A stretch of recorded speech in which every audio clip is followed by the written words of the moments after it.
მეუბნება რომ შენ ნამდვილი სტალინელი ხარ, ასე მითხრა. ჩემი შვილი ხარ რა. მელას რაც უნდა ისე სიზმრებოდა, ისე მემართება მეც რა.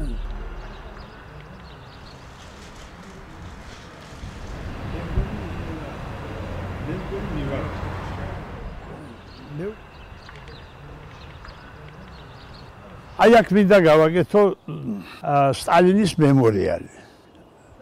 თვითონ აი უკან განლაგებული იქნება ოთახები, სადაც უცხოეთთან ჩამოსული სტალინის მკვლევარები იმუშავებენ. ამავე დროს ტურისტული ცენტრიც იქნება ამ სტალინელებისათვის რა.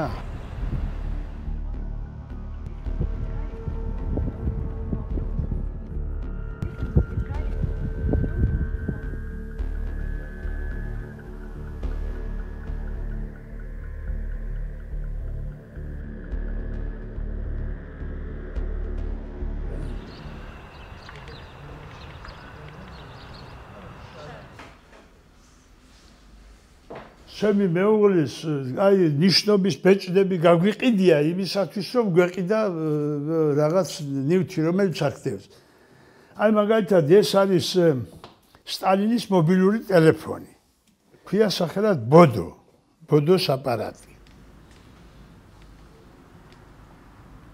ეს არის პირველი ნიღაბი, რომლიდანაც გაკეთდა კიდევ 10 ნიღაბი, რომელიც არის მსოფლიოს სხვადასხვა კუთხეში.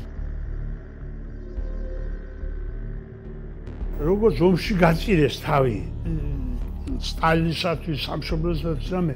აი ეხლა ამ პირობებში მაგალითად სტალინის გადმოსვენებას თქვა საქართველოში არიან ადამიანები, რომლებიც თავს შესწირავენ და მათ შორის მეც.